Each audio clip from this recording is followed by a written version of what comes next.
Buenas noches, bienvenidos a Focos. En el programa de hoy vamos a analizar las respuestas internacionales ante las medidas que el Estado salvadoreño ha implementado para responder a la emergencia del coronavirus 19.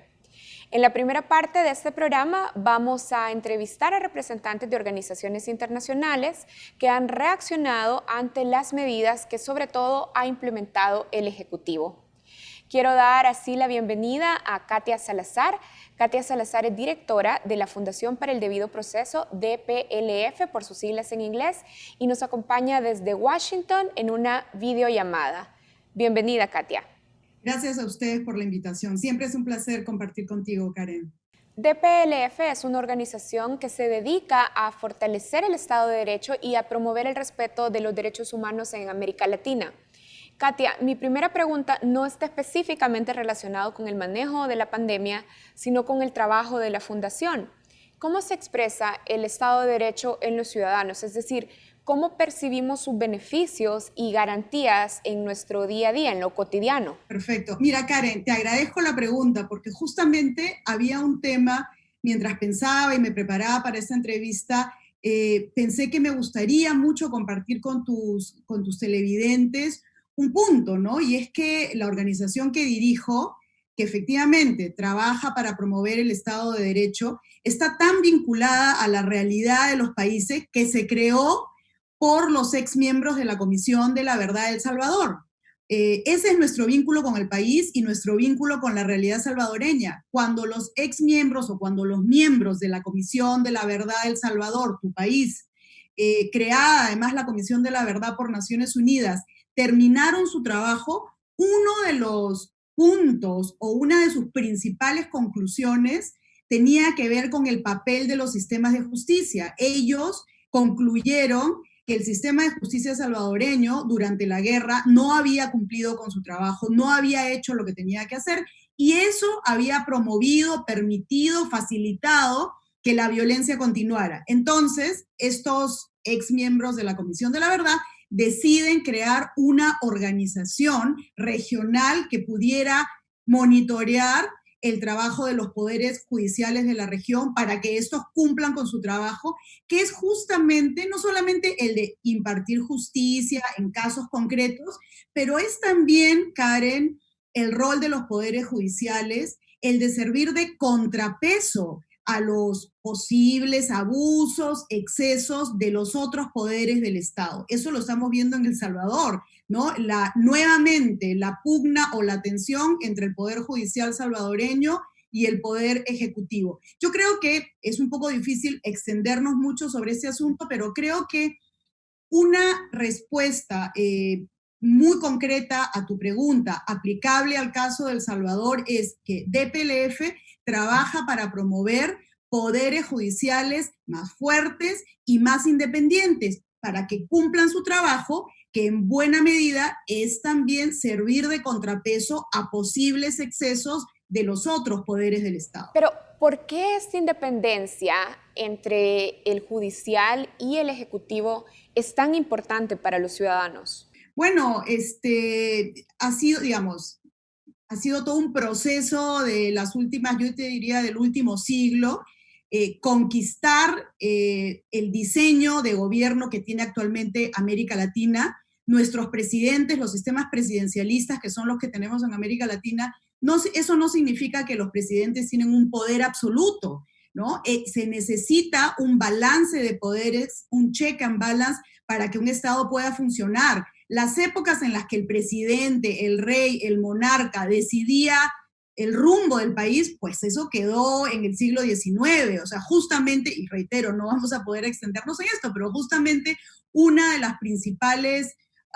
principales logros del Estado de Derecho, de la democracia, todos los avances que hemos tenido en el último siglo llevan a esa conclusión. Los presidentes no tienen poderes absolutos y para eso se necesitan contrapesos. Y un contrapeso fundamental es el contrapeso que brinda el Poder Judicial. Katia, ahora sí, hablando de la pandemia, la Fundación para el Debido Proceso, junto a otras organizaciones internacionales, firmaron una carta para el presidente Bukele expresando su preocupación por las medidas implementadas. ¿Cuáles son las áreas del manejo de la emergencia que les parecen más graves?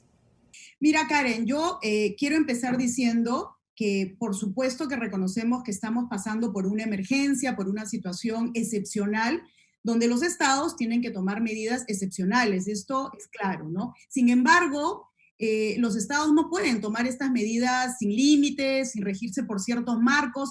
Hay ciertos elementos mínimos, reglas mínimas que los poderes ejecutivos, los presidentes, en general los estados, deben de respetar, porque si no, la pandemia, la catástrofe, la situación excepcional se convierte en una excusa para el abuso, para el exceso. En ese sentido, nos parece que si bien el presidente Bukele decidió desde el inicio tomar medidas radicales para afrontar la pandemia, para evitar el contagio. Me imagino que tomando en cuenta el limitado número de camas y de ventiladores que existen en El Salvador. O sea, reconocemos eso. Sin embargo, creemos que primero, la forma como ha tomado, difundido, diseminado las medidas a través de Twitter, dando órdenes en un espacio público, es un mecanismo equivocado. En segundo lugar, creemos también que algunas de estas medidas, como por ejemplo las detenciones de personas que no están cumpliendo la cuarentena y el traslado de estas personas a albergues o centros de contención que no están preparados en la mayoría de casos justamente para albergar a personas y evitar que se contagien, es también, digamos, un abuso de poder. Hay que decirlo con todas sus letras. El Salvador no es el único país con cuarentena, con reglas de quedarse en casa. Pero, digamos, detener a las personas que salen por eso y llevarlas a un centro de contención que no tiene ni un mecanismo de protección para evitar el contagio, nos parece sin duda un abuso. Por otro lado, también quiero resaltar esta, digamos, postura presidencial de no respetar las sentencias de la Sala de lo Constitucional, sobre todo en El Salvador. El proceso de fortalecimiento de las instituciones, el proceso de legitimación de las instituciones ha sido un proceso muy largo, ¿no? Que no se puede tirar por la borda de un día para otro con un tuit diciendo, bueno, no voy a respetar las decisiones de la sala, ¿no? Eso, la verdad, va en contravía de todo el avance que ha habido en América Latina hacia el reconocimiento, hacia el fortalecimiento, hacia el respeto de las instituciones. Yo no digo que vivimos una situación perfecta, pero a ver, que alguien me diga que hay un sistema mejor que el que tenemos. Ahora, Katia, la narrativa en el discurso del Ejecutivo es que romper la cuarentena implica el castigo de ir a un centro de contención. ¿Por qué a juicio de la Fundación esta medida constituye un abuso de poder? Mira, Karen, en primer lugar, a ver, tú lo has dicho, castigo. Yo creo que aquí no deberíamos estar hablando de castigo. Estamos enfrentando un problema de salud pública. La respuesta tiene que ser una respuesta de salud pública, no una respuesta punitiva. Por supuesto que los estados tienen que ponerse en la situación cuando las personas no respeten las reglas, pero digamos, transformar la respuesta estatal frente a esta falta de respuesta de salud pública, a este fenómeno de salud pública, con una respuesta punitiva de derecho penal, es un error, es un problema, porque, a ver, es imposible entrar en todos los detalles en este momento, pero, a ver, hay gente que necesita ir a comprar medicinas, ir a comprar comida, ir a cuidar a un familiar enfermo, gente que necesita entregar algo. O sea, hay una serie un abanico de posibilidades, de razones por las cuales las personas pueden salir, ¿no? Yo no creo que la policía o el ejército se pueda poner en todos estos supuestos, pero reitero nuevamente, ese es un problema de salud pública, no un problema penal. Entonces, en otros países donde han habido situaciones similares, lo que se ha hecho es, bueno, poner una multa a la persona o llevarla a una comisaría, hacerle una nota, pero de ahí llevarla a su casa, porque lo que se quiere es que la persona no salga de su casa. No se quiere poner a la persona en un lugar donde además no está, y eso es lo que me parece más increíble, y es que a los lugares a donde los llevan no existen las condiciones para preservar la salud de las personas. Tú ves las fotos de estos centros de contención y son espacios donde está todo el mundo, están conversando e incluso tomando alcohol, en fin, ¿no? Entonces, a mí me parece que detener a una persona y llevarla a un centro de contención por 30 días, que me parece que es el tiempo, es tomar una respuesta penal punitiva frente a un problema de salud pública en el que además toda la población debería estar comprometida con eso. Muy bien, vamos a hacer una pausa. Cuando volvamos, vamos a continuar conversando.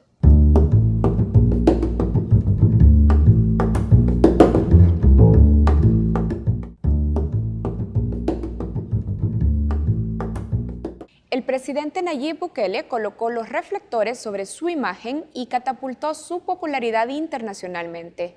Esta atención le ha servido a favor, pero también en contra. En el siguiente prisma vamos a analizar la evolución de la imagen internacional del presidente.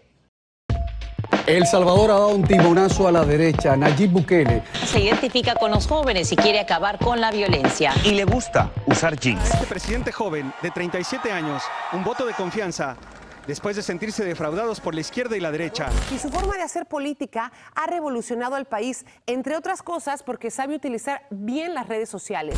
Nayib Bukele llegó al poder con los reflectores puestos sobre él. Su victoria se leyó fuera de El Salvador como un signo de renovación política tras la ruptura del bipartidismo que por casi 3 décadas se disputó el Ejecutivo. Su juventud, una actitud despreocupada de las formalidades que suelen guardar los políticos tradicionales, y sus órdenes expeditas a través de las redes sociales le ganaron la popularidad internacional. Parecía que iba a ser un discurso más de la Asamblea General de la ONU, pero Nayib Bukele no es un político más. El mediático mandatario de El Salvador, conocido como el presidente millennial, aprovechó su momento en el estrado para hacerse un selfie. La comunicación política y las acciones de Bukele evidencian una administración y construcción política basadas en su figura, explica Diego Fonseca, periodista y editor argentino. Bukele transforma ese escenario porque transforma la discusión en un tercer elemento. Es un sujeto que cambia el centro gravitacional de la política, que empieza a girar alrededor de él, y el girar alrededor de él lo convierte en un constructor de los temas o de la agenda. En ese sentido es bastante similar a Trump o a los grandes líderes personalistas que están ocurriendo en América Latina, están sucediendo en América Latina en estos momentos, que consiguen separarse por fuera de las estructuras orgánicas de los partidos y convertir la discusión en la elaboración de una iglesia o de una fe alrededor del líder. El mundo se ha mantenido atento a las acciones de Bukele, pero los focos no solo están puestos sobre el presidente para señalar sus hazañas, sino también sus errores. A 8 meses de asumir el gobierno, la imagen de Bukele cambió en el mundo. La irrupción militar del presidente en la Asamblea Legislativa para forzar la aprobación de un préstamo alarmó a la comunidad internacional y le ganó el calificativo de autoritario. Esta percepción sobre sus actitudes antidemocráticas se ha fortalecido en las últimas semanas. Con la excusa de prevenir una crisis sanitaria por el coronavirus, Bukele ha abusado de su poder emitiendo medidas violatorias a los derechos de su población y saltándose los controles constitucionales, advierten medios internacionales en editoriales y notas. Parece que Bukele es quien muestra ser y ha sido quien muestra ser. Y que en todo caso atrajo porque el centro de atención era que como todo jugador o operador nuevo aportaba algo de aire fresco a la discusión. A medida que a medida que estuvo en el poder y que tuvo que volverse ejecutivo, bueno, comete errores, al cometer errores ahí se lo empieza a jugar. Él no ha estado acostumbrado a que se le señalasen tantos errores porque su experiencia ejecutiva no es tan grande como para que le toque algo, y una cosa es dirigir ciudades y otra cosa muy distinta es dirigir un país. Me parece que en realidad lo que se encuentra ahora es que el significante vacío que fue en la campaña, que fue esta gran presentación de marketing y PR político, ahora se empezó a llenar de sentido. Ese modo de llenar de sentido no es algo nuevo, sino que es una expresión de quién era Bukele. Es una persona que está acostumbrada a hacer lo que él quiere y a ser obedecido por él. ¿Cómo respondió Bukele a esta caída en su imagen internacional? En la segunda parte de Prisma analizaremos sus reacciones.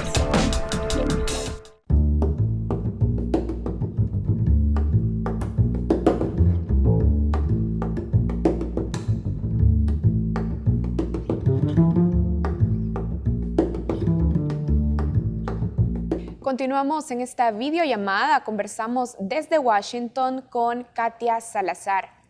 Katia, hablando de América Latina como región, ¿Qué tan común es este enfoque del uso de la fuerza militar y el castigo hasta llegar a lo penal como medida de contención de la pandemia? A ver, mira, yo te diría que quizás en la mayoría de países de América Latina, las Fuerzas Armadas han salido a colaborar con el trabajo de las fuerzas policiales digamos, en trasladar enfermos, en construir hospitales de campaña, o sea, eso sí, ¿no? En segundo lugar, también diría que en muchos países de América Latina, no en todos, se han establecido medidas para que la gente se quede en su casa, digamos, y la persona que le incumple puede estar sometida a alguna sanción que, como digo, puede ser una multa o puede ser una llamada de atención de la policía o inclusive llevar la policía a esta persona a una comisaría, a un centro policial para plantearle una denuncia, ¿no? Pero de ninguna manera yo no conozco ningún caso donde las personas son detenidas y llevadas a un lugar de contención. En el Perú, por ejemplo, y te lo digo porque soy peruana y mi familia vive allá, en el Perú las reglas han sido bastante estrictas, pero sin llegar a lo punitivo, sin llegar a lo penal. Las personas que llegan desde el extranjero, el Estado las lleva del aeropuerto a unos hoteles, ¿ya? Donde las personas tienen que vivir 14 días en esos hoteles, el Estado paga la comida y la habitación para justamente eliminar cualquier posibilidad de contagio, pero no pone a la gente en un espacio con 20 camas o 30 camas. Pero, ¿qué medidas han usado otros países de América Latina para lograr que sus ciudadanos cumplan efectivamente con la cuarentena? Mira, Karen, si quieres o sea, si tú estás esperando que yo diga que en tal país hay una medida extrema, no hay, porque estas medidas se basan un poco se basan en la voluntad de las personas, ¿no? Y eso, digamos, yo entiendo que pueda haber como críticas de algunos estados al hecho de que no haya como una especie de consecuencia penal frente al que sale, pero yo te diría que es muy difícil, o sea, la otra alternativa, que es la que está ocurriendo en El Salvador, a mí me parece que es un exceso, es irse al otro lado, es privar de su libertad a una persona y además exponerla a la enfermedad, porque esa persona que caminó ese día que fue detenida por la policía posiblemente no estaba enferma y ahora en estos centros de contención es muy posible que se contagien y se enfermen, ¿no? Entonces, digamos, tiene que haber, en cualquier medida que se tome, Karen, tiene que haber proporcionalidad, tiene que haber un elemento de sentido común. La cura no puede ser peor que la enfermedad. Entonces, yo creo que la pregunta no debería ser, ¿existe alguna medida que puede lograr que nadie salga? Yo te diría, desafortunadamente no. La única forma es la labor de convencimiento de nuestros presidentes. Ahora, también es cierto que en nuestros países, Karen, hay poblaciones que viven del día a día y que no pueden dejar de salir y ya se están viendo las consecuencias. Por ejemplo, en Perú, en Lima, la cuarentena funcionó relativamente bien, pero en zonas rurales o en el interior del país no necesariamente, ¿no? Pero realmente el Estado peruano sintió claramente que no era posible usar mecanismos penales para responder a un problema de salud pública. Es mucho más lo que pierdes, Karen. A ver, el gobierno de El Salvador ha violado derechos humanos en el marco de esta emergencia. Ha mostrado resistencia para acatar los mandatos de la Sala de lo Constitucional y además ha ignorado también los llamados de las organizaciones locales e internacionales para corregir sus decisiones. ¿Qué consecuencias tiene esta actitud sobre la imagen de El Salvador ante la comunidad internacional? A ver, mira, Karen, como te adelantaba al inicio de la entrevista, estamos muy preocupados sobre El Salvador, sobre la situación de El Salvador. Creo que había mucha esperanza cuando llegó Nayib Bukele, y te está hablando una persona además que trabaja en El Salvador desde hace años. Mi organización, antes que yo llegara a la organización, existía un vínculo, un trabajo importante en El Salvador. Entonces no es que estoy como llegando ayer y enterándome de lo que pasó. Había una esperanza, un optimismo con la llegada de Nayib Bukele, una cara fresca, novedosa, que no venía de un partido político tradicional, en fin, ¿no? Sin embargo, las medidas que ha ido tomando, el estilo que ha ido mostrando, nos muestran un guión ya conocido, Karen. O sea, no es que lo que él está haciendo no lo hemos visto antes, lo hemos visto. O sea, esta tendencia, ¿no?, a tomar medidas poco democráticas, poco dialogadas, dictatoriales desde cierto punto de vista, esta tendencia a polarizar, Karen, esta tendencia a decir, bueno, ustedes están en desacuerdo conmigo, es que ustedes apoyan a las malas, es que los poderes que están y las fuerzas que están detrás de ustedes son las fuerzas negativas, ocultas, que quieren dañar El Salvador. Yo soy El Salvador, o sea, yo soy el que va a salvar El Salvador, yo soy el Mesías, yo sé las respuestas. Ustedes no, ustedes están en contra de la vida de los salvadoreños.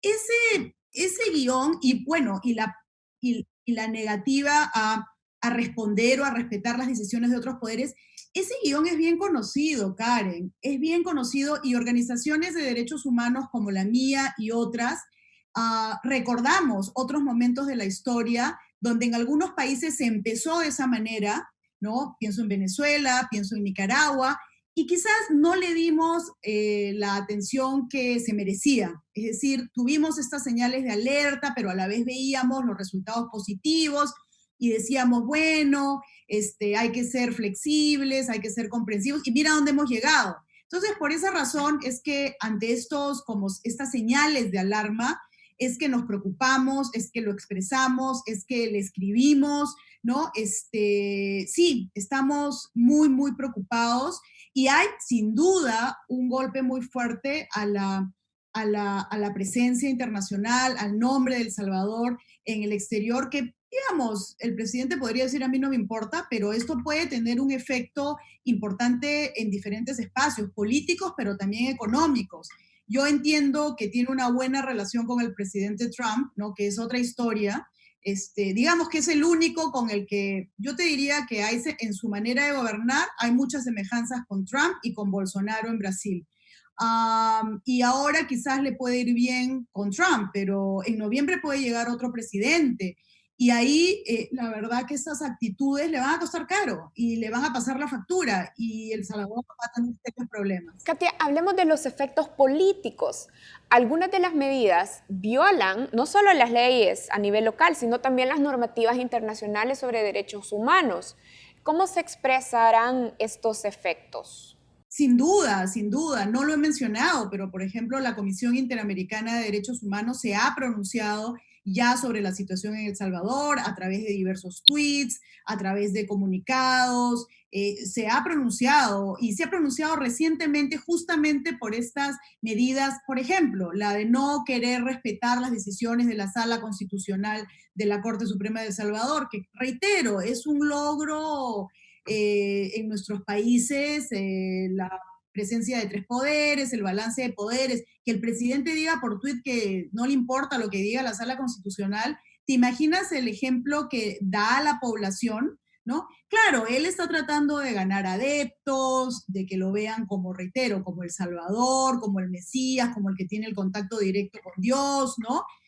Bueno, seguramente habrá mucha gente que creerá en eso. Para los que, reitero, trabajamos en esto hace años, ya ese guión es conocido. O sea, ese guión es conocidísimo. Y lo más preocupante aún es algo que, digamos, hay algunas pistas, algunas señales. Ayer lo mencionó el Economist en un artículo, y es también el nepotismo que lo rodearía, ¿no? Esa tendencia a trabajar de la mano de personas muy cercanas, incluso familiares, ¿no?, para lograr ventajas económicas a través del Estado, ¿no?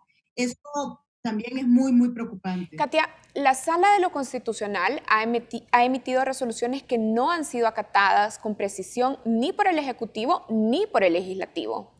En este escenario, ¿qué otras alternativas existen para hacer valer el Estado de Derecho?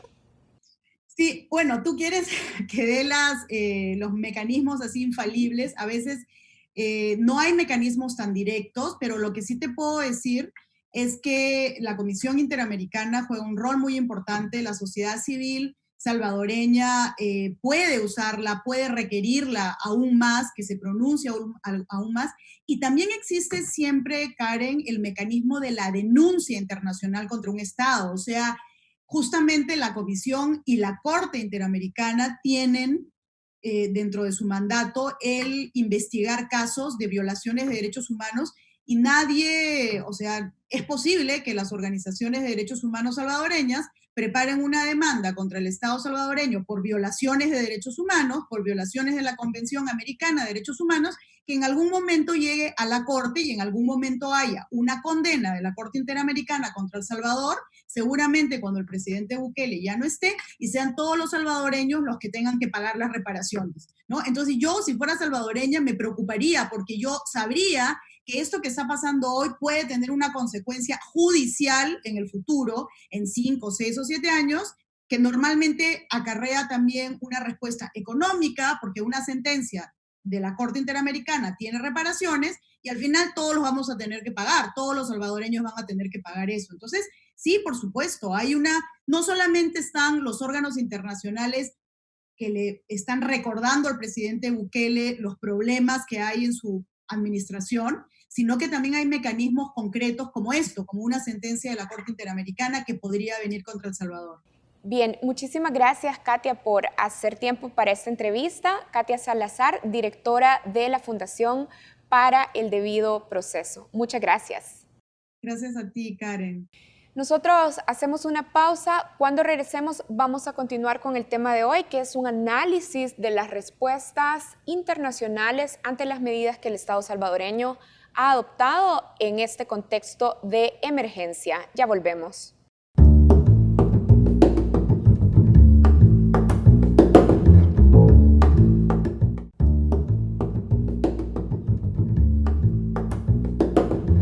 Esta semana, en las redes sociales, hubo reacciones ante la publicación del Decreto Ejecutivo 22 que regula la cuarentena especial anunciada por el presidente Nayib Bukele y que además contiene medidas que no se informaron en la cadena nacional de radio y televisión del pasado 6 de mayo.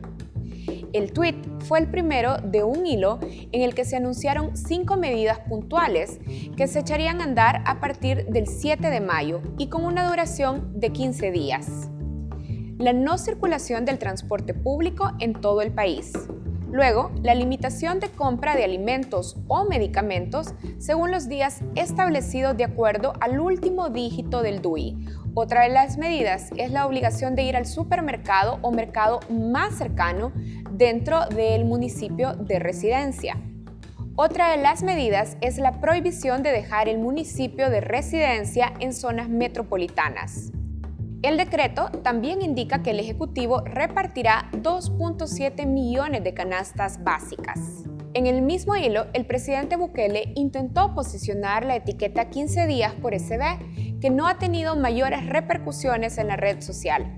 Como indica este gráfico de distribución de hashtag realizado con un programa de la Universidad de Illinois de Estados Unidos, se demuestra que el presidente no pudo convertir la etiqueta en tendencia al no lograr que otros usuarios también lo ocuparan, aunque el presidente sí obtuvo reacciones de apoyo.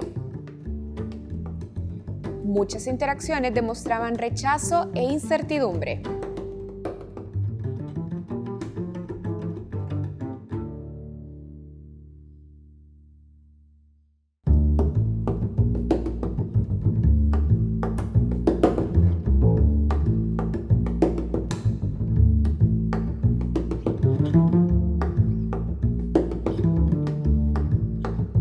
Estamos de regreso en Focos. Para nuestra siguiente entrevista vamos a enlazarnos con la Ciudad de México. Ahí vamos a conversar con Erika Guevara Rosas, directora para las Américas de Amnistía Internacional. Erika, gracias por hacer el tiempo para esta videollamada. Gracias a ustedes por el espacio. Erika, el presidente Nayib Bukele ha sido titular de la prensa internacional, se le han dedicado editoriales con preocupación. Y recientemente The Economist advirtió que con su estilo el presidente salvadoreño parece querer convertirse en el primer dictador millennial. ¿Qué consecuencias derivan para El Salvador de este tipo de críticas y de cobertura de la prensa internacional? Bueno, yo creo que es importantísimo mencionar en qué contexto se están dando estos titulares, estas notas de opinión en los diferentes medios de comunicación internacional que lamentablemente están poniendo los ojos en El Salvador, pero no por las razones correctas.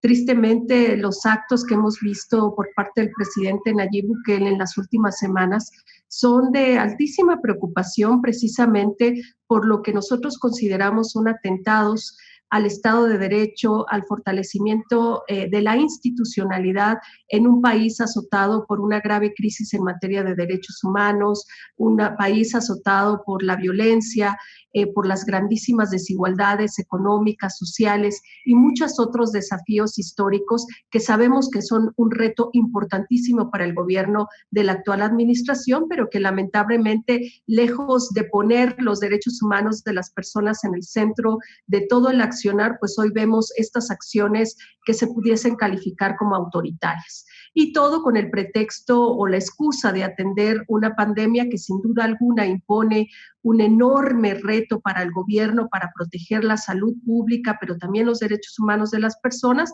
pero que finalmente las acciones resultan ser improvisadas y que no necesariamente están protegiendo a las personas. Así es que estos titulares, esta atracción de los medios de comunicación, pero también de la crítica de organismos internacionales, de organizaciones de derechos humanos salvadoreñas y de aquellas organizaciones como Amnistía Internacional que les acompañamos, pues muestran, son un reflejo de pues estas graves preocupaciones existentes y sobre todo el monitoreo que hoy día se está haciendo para asegurarse que el gobierno del presidente Nayib Bukele no esté violentando el Estado de Derecho y que nada más esté debilitando la institucionalidad. Erika, en una carta firmada por diversas instituciones defensoras de los derechos humanos, dentro de las cuales estaba Amnistía Internacional, se reprochaban los mensajes del presidente Bukele, el incumplimiento a las sentencias de la Sala de lo Constitucional, el uso de los cuerpos de seguridad en esta emergencia.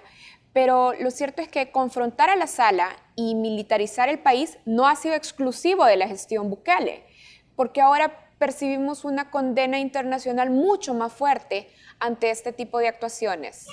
Bueno, no podemos dejar de poner en contexto lo que sucede en El Salvador en comparación con los otros países centroamericanos. Es claro que durante hace muchos años Centroamérica está atravesando por una gravísima crisis, no solo en materia de derechos humanos, pero también de desconfianza institucional, de una ruptura de la institucionalidad y el Estado de Derecho. Tenemos casos tan extremos como en el caso de Nicaragua, en donde se han cometido gravísimas violaciones a los derechos humanos, donde se ha instaurado una política de represión violenta por parte del gobierno de Daniel Ortega. Vemos en Guatemala la creciente violencia y criminalización en contra de personas defensoras de los derechos humanos, ataques también al Estado de Derecho, a algunas acciones de gobierno que rompen, digamos, el balance constitucional de las garantías y el respeto a los derechos humanos.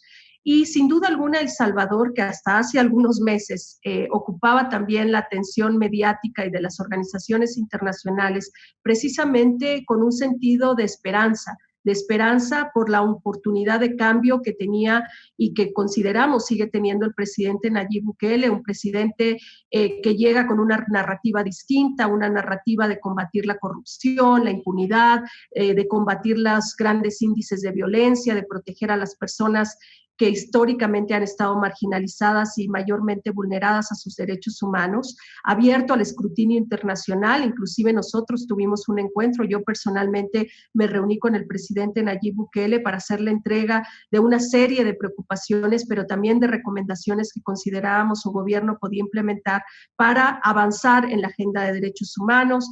Hacia finales del año hubo una visita in loco histórica de la Comisión Interamericana de Derechos Humanos, precisamente con esta apertura al escrutinio y a escuchar a los organismos que durante muchos años han venido señalando ya las deficiencias del sistema y los ataques a la institucionalidad. Sin embargo, lo que hoy vemos es una repetición clara de errores del pasado, un enfoque militarizado a las respuestas de los problemas sociales que enfrenta El Salvador, incluida la pandemia, con actos represivos, con acciones autoritarias, que lejos de buscar la colaboración ciudadana para atender un problema de salud pública y de derechos humanos, pues pareciera que ahora se trata de acciones de represión violenta en contra de personas que inclusive están en altísima necesidad de cubrir sus sus necesidades básicas y que son detenidas arbitrariamente simplemente porque salen de sus casas a buscar comida, medicamentos, etcétera, ¿no? Entonces, yo creo que no es enfocarnos en que hoy día critican. Las organizaciones de derechos humanos salvadoreñas históricamente han sido las que han generado un contrapeso. Somos las organizaciones quienes les acompañamos, quienes siempre hemos señalado las violaciones, y por eso hoy día lo estamos haciendo con la misma fuerza y la misma contundencia, precisamente porque nos preocupa de sobremanera cómo las acciones actuales del gobierno pueden generar una situación de desestabilización y sobre todo de condiciones para que se continúen violando los derechos humanos. Erika, sin embargo, otros países de la región no están recibiendo la atención que el gobierno de Nayib Bukele está recibiendo por el manejo de la pandemia. En una perspectiva comparativa, las medidas de El Salvador son mucho más represivas. Sí, digamos que sería muy difícil comparar porque cada país tiene una realidad distinta.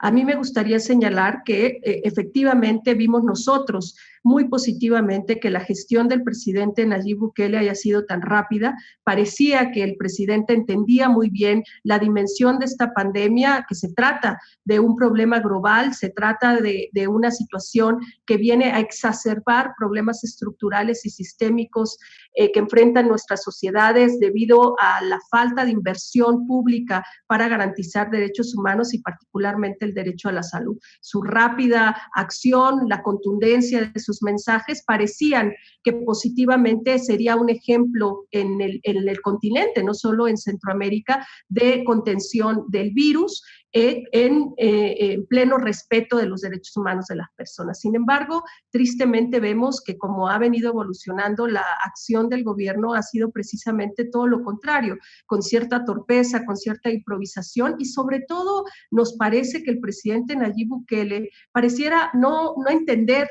el país que está gobernando y las condiciones bajo las que está gobernando. Impone medidas que no son realistas para las comunidades salvadoreñas, en el entendido que hay un grandísimo porcentaje de la población que vive en una situación de extrema pobreza, de desigualdades, personas que no pueden optar quedarse en sus casas precisamente por la situación que están enfrentando antes de la pandemia y con la pandemia, ¿verdad? Por ejemplo, este último decreto ejecutivo número 22 que fue proclamado de la noche a la mañana hace algunos días, el 6 de mayo, que establece que no puede circular el transporte público de pasajeros, ¿no? Entonces, en cualquier país europeo uno entendería que es una medida lógica para intentar desacelerar el proceso de contagio del virus, pero no ocurre en El Salvador, en donde la mayor parte de la población se tiene que movilizar en el transporte público para llegar a sus trabajos. Los empresarios, microempresarios o hasta los pequeños negocios no tienen la capacidad de asegurar un transporte efectivo y seguro para que las personas puedan llegar, y lo que vimos fue lamentablemente estas escenas de personas que tuvieron que caminar por horas para poder llegar a sus trabajos o llegar a sus hogares. Entonces, eso te habla de la desconexión real que existe entre la lógica del presidente Nayib Bukele y la realidad que están viviendo las personas. Ahora, en términos comparativos, es difícil comparar porque los contextos son diferentes, pero también los organismos internacionales han puesto el ojo en otras situaciones. Amnistía Internacional viene denunciando día con día constantemente lo que para nosotros consideramos ha sido una respuesta negligente, indolente por parte del gobierno de Daniel Ortega en Nicaragua, por ejemplo, ¿no? O sea, yo creo que también el presidente Nayib Bukele en su narrativa de ataque, ¿verdad?, contra cualquier crítica, intenta como establecer esa división diciendo nadie está mirando a los otros países, solo nos miran a nosotros, cuando en realidad se están mirando a todos los países. Esta es una pandemia que nos está afectando a todas las personas, tristemente no nos afecta a todas por igual, hay una afectación disproporcional precisamente porque se ponen en descubierto y se han exacerbado las desigualdades, las violaciones a los derechos humanos que históricamente vienen enfrentando nuestros países. En una encuesta de la Universidad Francisco Gavidia que se ha publicado recientemente, se destaca que la población no percibe como una violación a los derechos humanos las medidas que ha tomado el presidente Bukele en este contexto.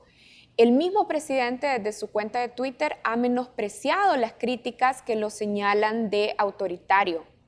¿Es normal que exista una diferencia tan grande entre la percepción ciudadana y la percepción y las críticas de los organismos de derechos humanos? Bueno, sin duda la percepción social es importantísimo, es un termómetro, ¿verdad?, que mide la temperatura en qué se encuentra el estado de hartazgo o no de una sociedad frente a determinadas acciones, pero también es cierto, y yo creo que es importante mencionarlo, sobre todo en una región en donde han resurgido los autoritarismos que a través de los mecanismos democráticos electorales terminan poniendo a líderes como Bolsonaro, como Trump, digamos, al mando precisamente a través de estos procesos, porque las personas también escuchan una narrativa que pretende, pues de alguna manera, ofrecerles soluciones simplistas a gravísimos problemas que requieren una complejidad para su atención.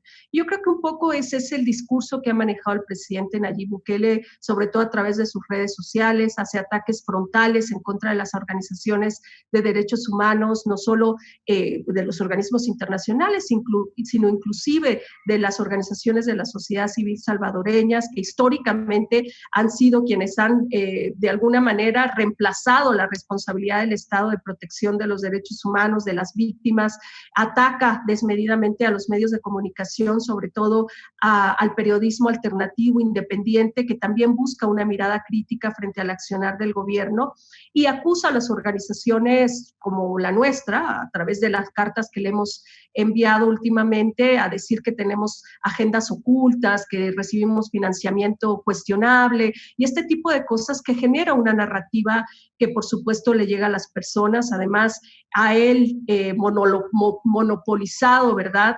Digamos, la comunicación con la ciudadanía, son poco los espacios en donde a él se le ve, por ejemplo, presentarse en otros medios de comunicación, donde periodistas como ustedes le puedan hacer las preguntas, ¿no? Él ha generado como, por un lado, de manera positiva, pues una interacción directa con la sociedad, pero también con un grado que termina manipulando la información a su favor, ¿no? Entonces, yo creo que estas mediciones, estas encuestas tienen que ser vistas desde ese contexto, desde el tipo de información que las personas están accediendo, quién está monopolizando esa información y sobre todo cómo se les está haciendo llegar esta información en la propia voz del presidente Nayib Bukele. De ahí que le hemos hecho llamados también a cuidar esa narrativa, sobre todo de ataque a las personas defensoras de los derechos humanos y a los periodistas, precisamente porque es él quien tiene que poner el ejemplo, es el gobierno al más alto nivel el que tiene que poner el ejemplo y el que tiene que generar condiciones de protección para que las personas defensoras y los periodistas puedan hacer su trabajo y su labor que es tan necesaria en un espacio en donde se quiere garantizar el Estado de Derecho y generar libertad de expresión y generar un verdadero ambiente, ¿verdad?, en donde las libertades civiles, las libertades políticas son respetadas. Y hoy día, lamentablemente, vemos que eso no ocurre. Cualquier crítica es recibida con la mayor intolerancia, cualquier crítica es recibida con el mayor rechazo por parte del gobierno del presidente Nayib Bukele, porque no solo es él, sino todas las autoridades competentes y que hoy día están al frente de atender no solo la pandemia, sino las consecuencias que está generando. Bien, Erika, vamos a hacer una pausa. Cuando regresemos continuamos con esta entrevista, con esta videoconferencia con la representante de Amnistía Internacional para la región de las Américas. Ya volvemos.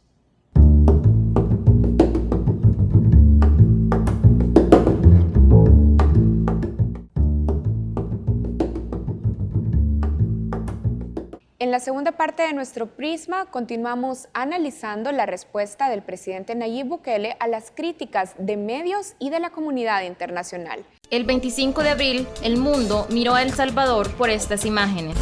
El presidente de El Salvador, Nayib Bukele, decidió mezclar a los miembros de las pandillas rivales en las celdas en las diferentes prisiones del país. Imágenes inéditas, miembros de distintas pandillas juntos en una misma celda.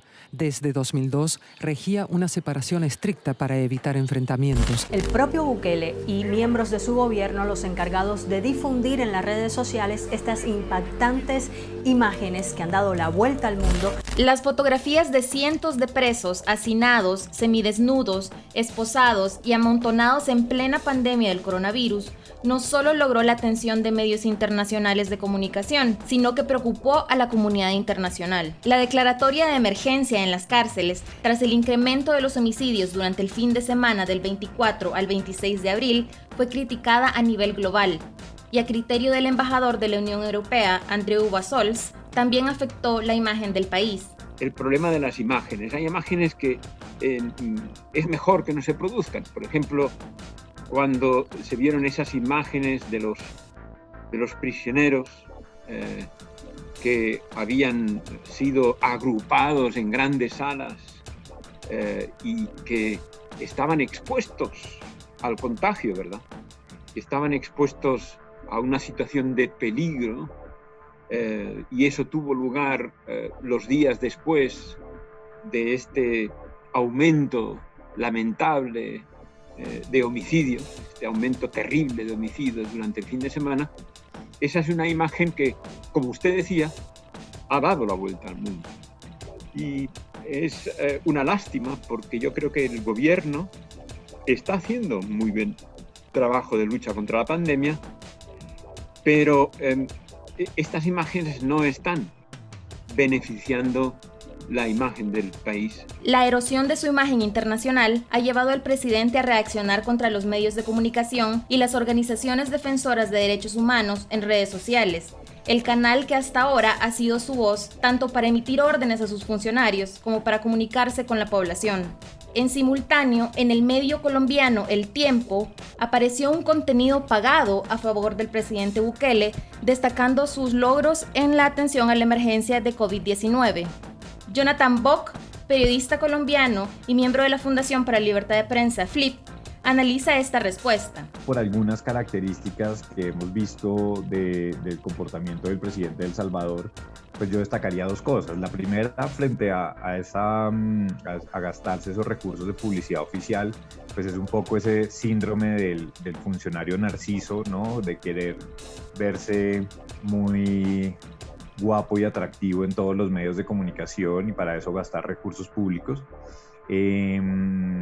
Y el segundo es también unas características que vemos, pues no solamente en el caso del presidente de El Salvador, sino en muchos otros presidentes, y es atacar y estigmatizar a medios de comunicación que publican un contenido que no es del agrado del presidente.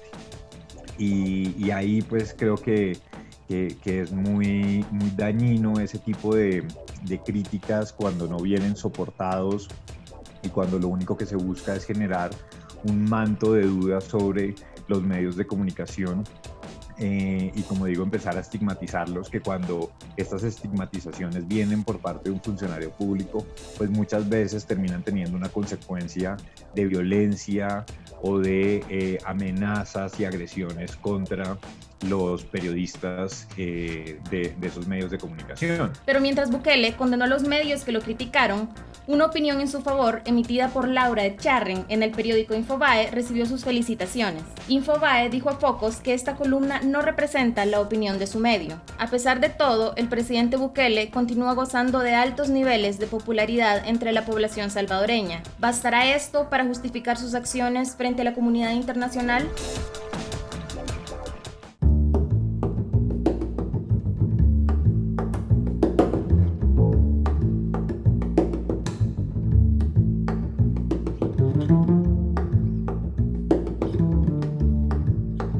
Regresamos a la mesa de entrevista de Focus. Esta noche hemos estado conversando y a través de las entrevistas sobre las reacciones de los organismos internacionales de derechos humanos ante las medidas que el gobierno salvadoreño ha implementado en el contexto de la emergencia mundial por el coronavirus 19. Desde la Ciudad de México estamos conversando con Erika Guevara Rosas, representante para la región de las Américas de Amnistía Internacional. Erika, según la última encuesta de la Universidad Centroamericana José Simeón Cañas, UCA, 8 de cada 10 salvadoreños que estuvieron en centros de contención no obtuvieron los resultados de las pruebas de COVID-19 que se les hicieron. ¿En qué medida esta situación es lesiva a los derechos de estos salvadoreños? Bueno, el tema de los centros de contención, que ha sido uno de los temas de mayor preocupación, vamos a empezar por ahí, dadas las condiciones de precariedad que han denunciado las propias personas que se han encontrado en estos centros de contención, ya sea porque habían regresado a El Salvador, personas que viajaban, personas que han sido retornadas forzosamente desde los Estados Unidos, o personas que fueron detenidas en las calles supuestamente porque habían roto digamos, esta cuarentena forzada, este confinamiento forzado, ¿verdad? Entonces, hemos visto videos que Amnistía Internacional ha podido verificar sobre, inclusive hace algunos días, con las lluvias, se inundó uno de estos centros y generó una situación de insalubridad tremenda, ¿verdad? Entonces, eso, por un lado, son esas condiciones que además, pues, nos llevan a pensar, como se lo dijimos en la carta abierta, que lejos de contener la propagación del virus y el contagio, pues está generando condiciones precisamente para todo lo contrario, para que se propague el contagio, porque estas personas pueden estar o no contagiadas y no lo saben precisamente porque la información no se las ha hecho llegar, a pesar de que ha habido testeos, pues las familias y las propias personas han denunciado no recibir la información sobre el resultado y que, por supuesto, por un lado, viola sus derechos individuales al acceso a la salud, a la información en salud y sobre todo a la información privada y confidencial, porque un testeo se refiere precisamente a una información privada, íntima, que la persona tiene el derecho a tener el control exclusivo, inclusive, sobre los resultados. Y por otro lado, también hay una violación generalizada a los derechos a las personas a estar informadas, el derecho a las personas de tener información para poder tomar sus propias decisiones y sobre todo el derecho a que esa información sea parte de las políticas públicas y la respuesta del gobierno. En la medida que esa información no sea transparentada, y eso no quiere decir que se tenga que compartir el nombre de la persona y cuál es el resultado, sino simplemente que se pueda compartir esa información de manera diagnóstica para tener un mejor panorama sobre la situación que se está enfrentando frente a la pandemia. Ciertamente esa información es importantísima para que se tomen decisiones a nivel gubernamental, pero también para que las personas en lo individual puedan tomar sus decisiones referentes a todos los mecanismos que el propio Estado está creando para su protección. Erika, en la carta abierta que yo estaba mencionando en el bloque anterior, ustedes criticaron el denominado cerco sanitario, que consistió en la militarización del municipio del Puerto de la Libertad. ¿Por qué se condena la participación predominante del ejército en este tipo de tareas? No es que condenemos específicamente la participación del ejército per se, ¿no? Por supuesto que sabemos que el ejército puede cumplir tareas de respaldo a las instituciones de salud pública, inclusive a la policía para el monitoreo, ¿verdad?, de la implementación de políticas que tengan como finalidad la contención de una pandemia, que pueda coadyuvar a los esfuerzos inclusive de asistencia humanitaria, ¿verdad?, en situaciones de desastre como esta pandemia, pues ya están generando en muchos puntos del país, en particular en El Salvador. O sea, la crítica no es precisamente sobre la participación del ejército, sino cómo participa el ejército. El ejército tiene que estar sometido a las indicaciones e instrucciones de la autoridad civil, sobre todo, y no puede ser utilizado precisamente para las escenas grotescas que hemos visto, que es precisamente la represión violenta, es decir, confinar comunidades y utilizar al ejército para amenazarles, es decir, utilizar al ejército con la amenaza del uso de la fuerza para que las personas cumplan con una instrucción que tiene como finalidad supuestamente proteger su salud, ¿verdad? Este confinamiento tiene que ser justificado, tiene que mostrarse los principios de necesidad y proporcionalidad precisamente para que no se estén violentando los derechos humanos de las personas. No toda la comunidad estaba contagiada ni está contagiada y por ende no puedes implementar medidas generales que puedan afectar el derecho a la salud de las personas. Se tienen que generar medidas que tomen en cuenta la proporcionalidad de la situación y sobre todo que tengan factores de diferenciación frente a la población que ya pudo haber estado expuesta, la población que está contagiada y la población que simplemente tiene que generar otras medidas de protección para no estar expuesta. En esos días de emergencia también aumentaron los homicidios. Para frenarlos, el presidente Bukele anunció medidas de aislamiento extremo en los centros penales e incluso se mostraron fotografías de hacinamiento. ¿Por qué este tipo de medidas, en lugar de incrementar la seguridad pública, pueden ir en detrimento de ella? Bueno, primero hay que señalar que los organismos internacionales han específicamente dado, ¿verdad?, lineamientos a los estados para la protección de la población privada de la libertad en este contexto de pandemia. Tristemente, nuestra región, América Latina y el Caribe, es la región que cuenta desproporcionalmente con la mayor población carcelaria en comparación con otras regiones del mundo, particularmente en los últimos años.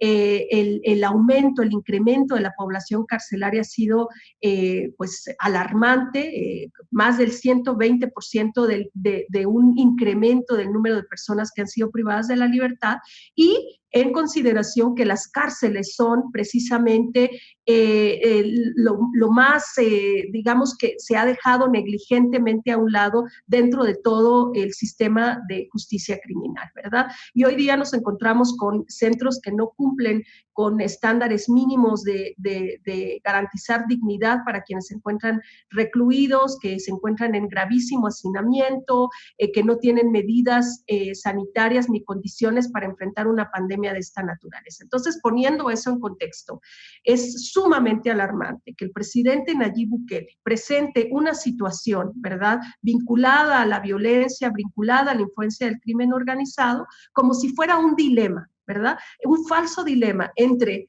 proteger los derechos humanos y garantizar la seguridad pública. Y ese dilema es totalmente falso.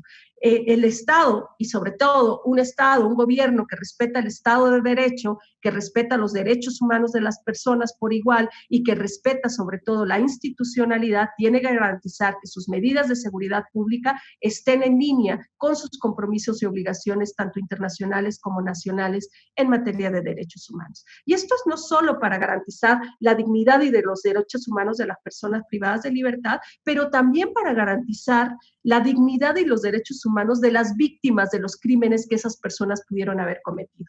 De lo contrario, el Estado se convierte en lo mismo que está intentando atender, en un criminal, ¿verdad? Entonces, frente a esta situación, las imágenes que el propio gobierno inclusive saca a la luz pública, lo muestran una humillación, acciones denigrantes en contra de la población privada de libertad, que inclusive organismos internacionales como la Oficina de la Alta Comisionada de Derechos Humanos de las Naciones Unidas habla que pudiese haberse generado situaciones de malos tratos, denigrantes, que constituyen delitos de derecho internacional, pues simplemente muestran esa acción populista por parte del presidente Nayib Bukele, porque sabemos que no solo eso genera una situación de graves violaciones a los derechos humanos a la población privada, sino que además no cumple con el impacto de disminuir de ninguna manera la situación de criminalidad.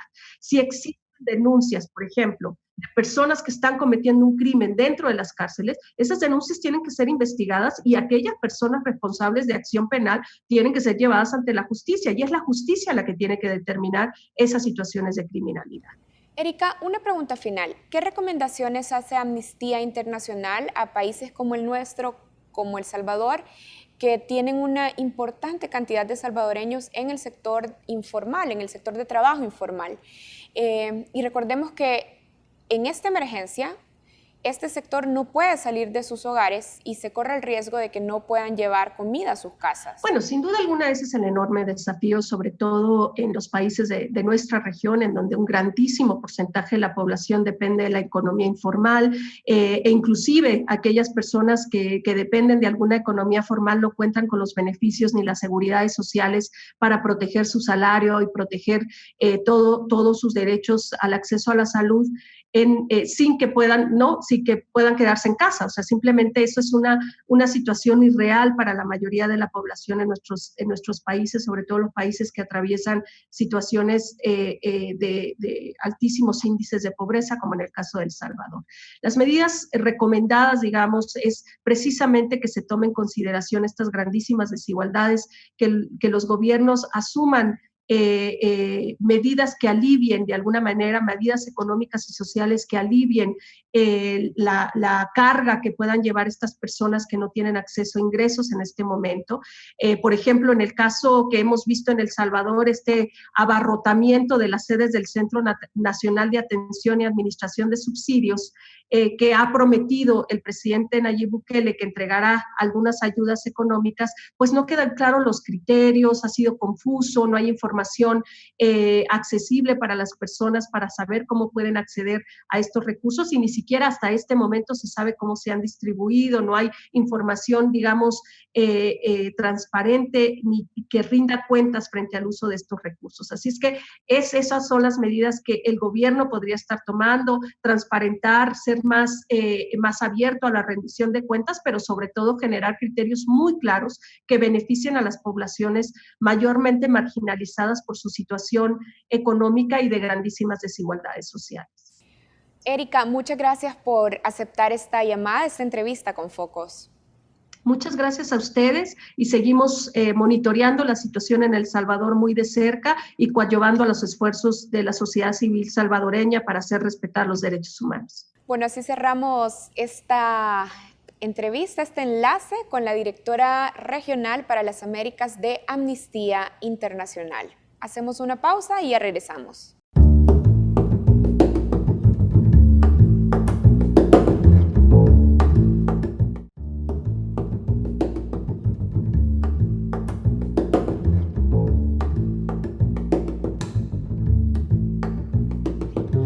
Bienvenidos al segmento de análisis internacional de Focos. En el marco de la crisis por COVID-19, la Asamblea ha autorizado al gobierno de El Salvador para endeudarse hasta por $3.500 millones. Si se concretan, El Salvador tendría comprometido cerca del 90% de su producción nacional en un año. Sin embargo, las drásticas medidas del presidente, que han sido calificadas como inconstitucionales y atentatorias contra los derechos humanos durante la emergencia, han sido rechazadas por la comunidad internacional. ¿Cómo afecta esta percepción a la competitividad de El Salvador en los mercados extranjeros? Para conversar sobre el tema, enlazamos hasta San José, Costa Rica, con Octavio Martínez. Él es director del Centro Latinoamericano para la Competitividad y el Desarrollo Sostenible, CLACS, del INCAE. Bienvenido a Focos, Octavio. Gracias por acompañarnos. Muchas gracias, Andrés, por la invitación y un saludo a toda la audiencia del programa Focos en El Salvador. Bien, en el marco de la pandemia en El Salvador, ¿cómo enfrentamientos entre órganos de Estado, violaciones a los derechos humanos y respeto a la institucionalidad afectan a la inversión y a la obtención de recursos para el país? Uno de los factores de competitividad y que los inversionistas evalúan cuando toman la decisión hacia qué geografía enfocar sus recursos es el funcionamiento de las instituciones. Este es uno de los 12 pilares de competitividad en el marco del Foro Económico Mundial, y en ese sentido, aquellos países que no logren una armonía o un trabajo eficaz, eficiente y transparente en sus instituciones pierden el atractivo como destino de inversión. En general, en la región centroamericana y especialmente en el CEA4, arrastramos rezagos en el funcionamiento de nuestras instituciones. Yo diría que son rezagos prácticamente desde el siglo XIX. Estamos en deuda en ese aspecto y se convierten en obstáculos para atraer inversión extranjera y para que el inversionista doméstico también se sienta confiado en expandir sus operaciones, en invertir más en el país. Entonces, en ese sentido, se vuelve todavía más complejo cuando nos vienen los retos del siglo XX. Antes de esta pandemia estábamos hablando de los grandes retos que significan la transformación digital, la cuarta revolución industrial, el cambio climático, retos gigantes por sí mismos que el resto de países, otras regiones ya están enfrentando, enfocados en cómo ayudar a sus empresas a lograr esa transformación hacia esa nueva economía digital. Mientras que en nuestra región, el CEA4, además de esos retos, todavía tenemos la deuda gigante en el funcionamiento de nuestras instituciones. Entonces, en ese sentido, eso nos reta competitividad y nos reta atractivo como destino de estos inversionistas extranjeros. Ahora bien, ¿por qué en un contexto donde existe alta inestabilidad financiera, como en El Salvador, donde se necesita liquidez para atender la emergencia y endeudarse solo lo necesario, dada nuestra alta deuda acumulada, es importante ser competitivos a nivel internacional? ¿Por qué? Un nivel de deuda tan significativo lo que genera es una mayor percepción de riesgo país, una reducción en las calificaciones de riesgo y al final eso en lo que se traduce es un aumento del costo de capital para los inversionistas y el costo para financiar la deuda para el mismo país.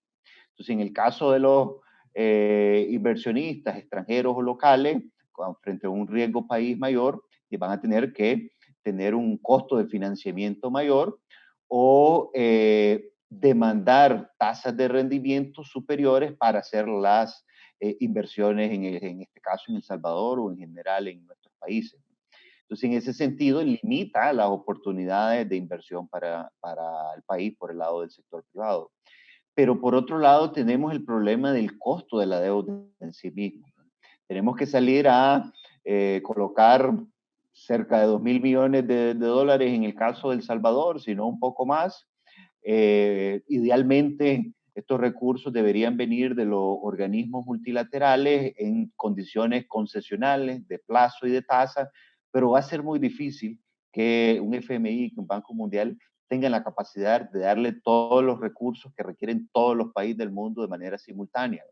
Entonces, en ese sentido, El Salvador va a tener que tomar la decisión de emitir deuda en los mercados internacionales a los niveles y costos que demandan estos mercados internacionales.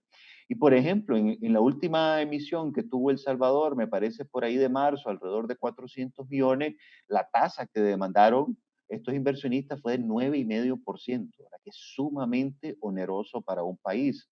Y todavía en abril, las tasas de referencia para los bonos de países emergentes han seguido creciendo y en el caso particular de El Salvador están a nivel de 10.000 puntos básicos. Es decir, que los inversionistas para la deuda de El Salvador están demandando por encima de la tasa libre de riesgo de los bonos de Estados Unidos 10 puntos porcentuales. Y esa tasa para el bono de 10 años de Estados Unidos puede andar alrededor ahorita de un 0,68, 0,7, ¿no? Lo que significaría que el costo de la deuda para El Salvador puede andar alrededor de un 10,5, 10,7, acercarse a un 11%.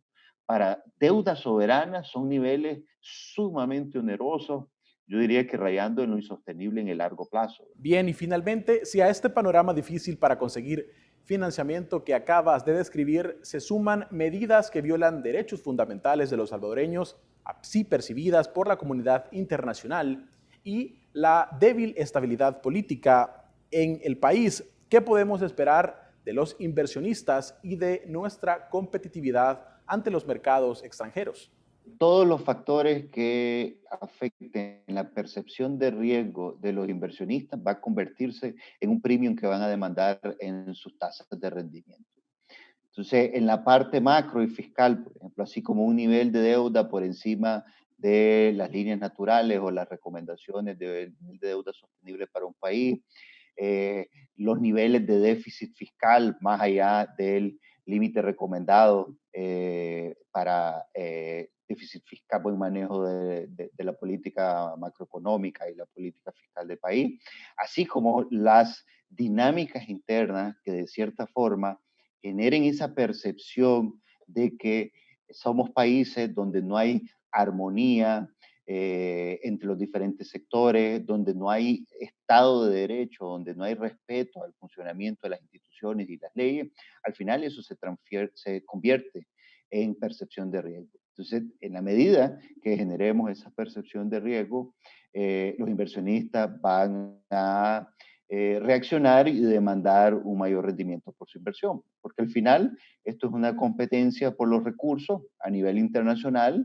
El inversionista tiene una serie de opciones donde colocar sus fondos, sus inversiones, y en ese sentido van a ser premiados aquellos que puedan demostrar mayor estabilidad, menor percepción de riesgo, y en ese sentido generarle seguridad al inversionista para que demande tasas o rendimientos inferiores para estos países. Si al final los aspectos internos, de cierta forma, lo que representan es el clima de negocio y el funcionamiento del mercado, de las regulaciones dentro de los países.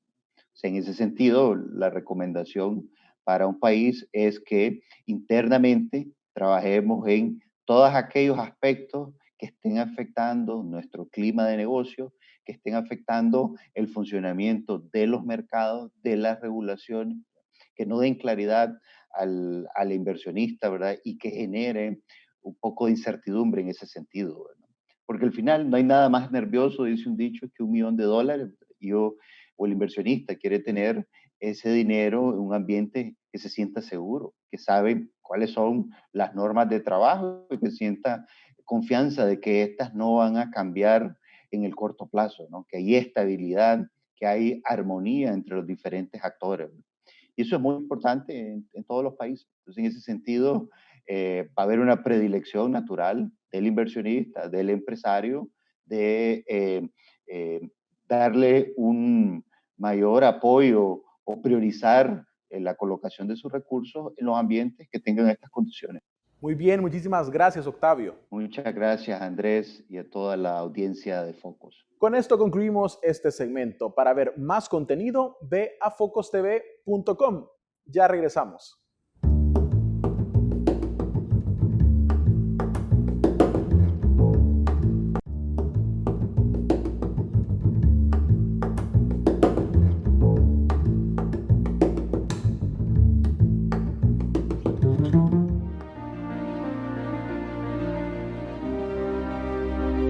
Al cumplirse 28 años de los acuerdos de paz, el Museo de la Palabra y la Imagen presenta la exposición Richard Cross, Memoria Gráfica, en colaboración con la Universidad Estatal de California y el Centro Tom and Ethel Bradley.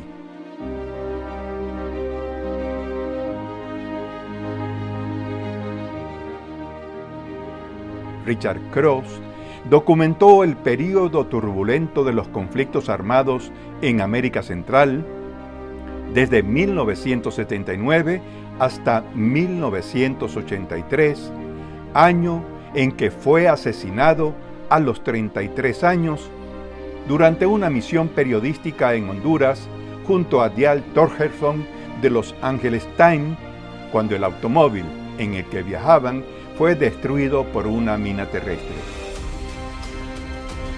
La muestra está constituida por imágenes que ilustran la década de los 80. Manifestaciones populares, rostros infantiles, guerrilla y ejército, líderes políticos, elecciones, comunidades y paisajes de El Salvador.